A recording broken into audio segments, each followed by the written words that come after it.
बिस्मिल्लाहिर्रहमानिर्रहीम। नाज़रीन मोहतरम, आज हम आपको सऊदी वीज़ा के प्रोसेस में जो मेजर चेंज सऊदी गवर्नमेंट लेके आई है उसके बारे में हम आपको इन्फॉर्मेशन देने जा रहे हैं। सऊदी गवर्नमेंट यानी कि उनके जो गाका ऑर्गेनाइजेशन है, ये सिविल एविएशन का अदारा है सऊदी अरब का। जिस तरह पाकिस्तान में पाकिस्तान सिविल एविएशन है, इसी तरह गाका वहाँ पे वर्क करता है। गाका के अनाउंसमेंट के मुताबिक उन्होंने कहा है कि अब से जितने भी ट्रैवलर्स सऊदी अरेबिया में आएंगे वो ई वीज़ा के ऊपर एयरपोर्ट के ऊपर बोर्डिंग करवा सकते हैं। इससे पहले स्टिकर वीज़ा जारी किया जा रहा था और आज से 2 माह पहले सिर्फ 9 ममालिक को ई वीज़ा की इजाज़त दी गई थी, जिनमें इंडिया, बांग्लादेश और फिलिपीन वगैरह शामिल थे।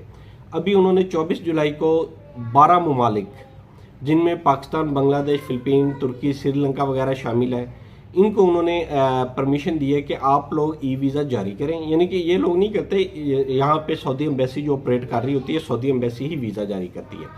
अभी भी इसमें भी वो पहले की तरह सारे पासपोर्ट के साथ डॉक्यूमेंट एम्बेसी में सबमिट होते हैं, उसके बाद ई वीज़ा जारी किया जाता है।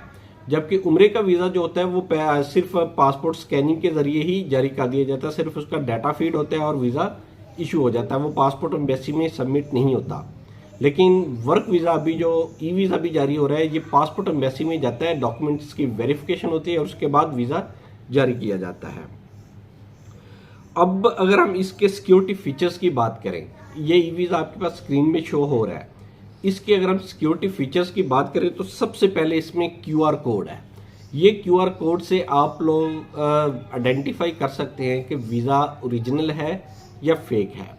इस QR कोड में जो भी ट्रैवल एजेंसी आपको वीज़ा जारी करके दे रही है, वो जो ई नंबर निकालती है तो उसके अंदर मुकम्मल डाटा फीड करती है, name, father name, passport expiry, date of birth, किस कंपनी में बंदा जा रहा है, किस काम में जा रहा है, उसका ट्रेड क्या है, महीना क्या है, वो सारी चीज़ें उस ई नंबर में मेंशन की जाती है।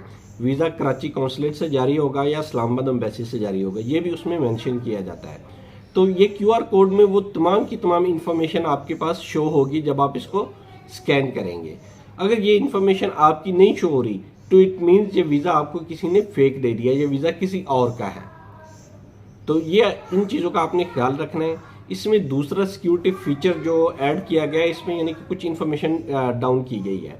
इससे पहले जो स्टिकर वीज़ा आ रहा था उसके ऊपर स्पॉन्सर ID लिखा होता था, जिससे इजीली पता चल जाता था कि वीज़ा के अंदर रिमेनिंग बैलेंस कितना पड़ा है।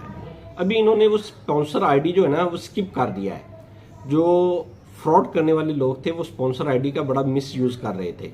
ये एक बड़ी खुशाइन बात है कि अब उनको स्पॉन्सर ID मिल नहीं सकेगा किसी भी कंपनी का और वो उसको मिस यूज़ नहीं कर सकेंगे। सिर्फ आपको वीज़ा नंबर मिल जाएगा। एक पर्सनल वीज़ा नंबर होता है जो आपको इशू किया जा रहा होता है बंदे को, और एक उसमें वीज़ा नंबर होता है जो कंपनी की तरफ से वीज़ा इशू किया जाता है। वो इसमें वो वाला वीज़ा नंबर तो मेंशन होगा जो कंपनी की तरफ से जारी किया गया, और जो सऊदी एम्बेसी की तरफ से वीज़ा नंबर दिया गया है वो भी इसके अंदर मेंशन होगा। अब इसमें जो सिक्योरिटी फीचर्स है वो अब उसके बाद उसको मिस यूज़ नहीं किया जा सकता। इसमें अब मज़ीद अगर इसके आप नीचे आएँ तो यहाँ पे नीचे दिया गया है कि वीज़ा इशू कौन सी डेट को हुआ है, इसकी वैलिडिटी क्या है, इसमें ड्यूरेशन कितना है, ये वर्क वीज़ा है या अमले मुअक्कत है। अमले मुअक्कत होता है टेम्परेरी वर्क वीज़ा। इंशाल्लाह इसके ऊपर हम एक मुकम्मल डिटेल वीडियो बनाएंगे और हम इसको आपको बताएंगे कि अमले मुअक्कत होता क्या है और ज़्यादा अमल इसमें हम क्या क्या आप कर सकते हैं। और दूसरा इसमें जो बताया गया है, अगर आप मज़ीद नीचे आएंगे तो इसमें नेशनैलिटी है, पासपोर्ट नंबर है और नीचे देखेंगे रेफरेंस नंबर। ये रेफरेंस नंबर वो है जो वीज़ा नंबर है जो कंपनी को सऊदी गवर्नमेंट ने वीज़ा नंबर अलॉट किया है, ये वो वीज़ा नंबर है। और जो सबसे ऊपर लिखा हुआ है वीज़ा नंबर, ये वो वीज़ा नंबर है जो सऊदी एम्बेसी ने इस बंदे को असाइन किया है। ये हैं दोनों ही वीज़ा नंबर, लेकिन इनमें फ़र्क है।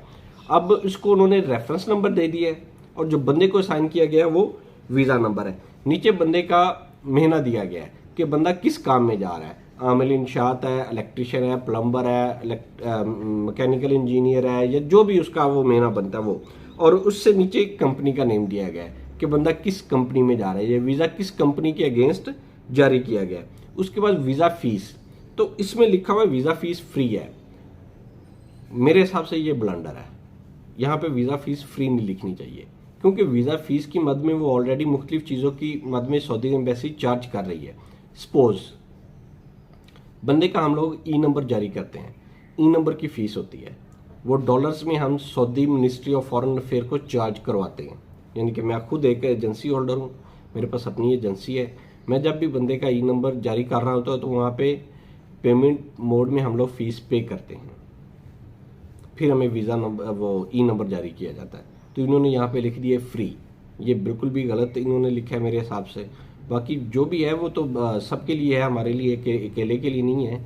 तो फीस हम इसकी पे करते हैं। फिर उसके बाद में हम लोग एम्बेसी में पासपोर्ट सबमिट करते हैं। जब सबमिट करते हैं तो उस वक्त हम ड्रॉप बॉक्स की फ़ीस पे करते हैं। फिर जाके वो एम्बेसी से वीज़ा स्टैंप हो गया था। उस वक्त एम्बेसी कोई पैसा नहीं लेती। ये इन्होंने उस सेंस में लिया कि जब हम ये प्रिंट स्टिकर निकाल रहे हैं ना, तो इस वक्त इसकी हमने फ़ीस कोई चार्ज नहीं की। तो इंशाल्लाह इसके सिक्योरिटी फीचर्स में ये QR कोड और उसके नीचे सबसे नीचे QR कोड के नीचे दिया गया जिस तरह बंदे के पासपोर्ट के ऊपर एक बार कोड लगा हुआ है, ये इसी तरह बार कोड स्कैनिंग है। इस बार कोड में बंदे की इन्फॉर्मेशन ऐसी हिडन इन्फॉर्मेशन होती है कि जो आम कोई भी नॉर्मल शहरी को वो नहीं पता चल सकता। जो इस फील्ड से रिलेटेड होते हैं वो तो जान लेते हैं कि मेल फीमेल और इस तरह की काफ़ी हिडन चीज़ें हैं, वो भी मैं यहाँ पे डिस्क्लोज नहीं करना चाह रहा क्योंकि कुछ लोग इन ऐसी इन्फॉर्मेशन का बहुत ज़्यादा मिसयूज़ करते हैं। ये सिर्फ उनसे बचने के लिए ये इन्फॉर्मेशन मैं शेयर नहीं करना चाह रहा।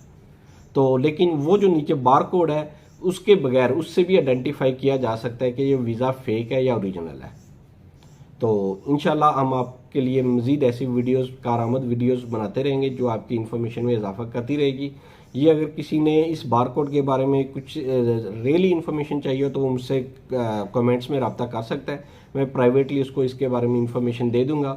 इंशाल्लाह अल्लाह ताला आपका हामी व नासिर हो। हमारे चैनल को सब्सक्राइब करें, लाइक करें, शेयर करें। इसको शेयर ज़रूर किया करें।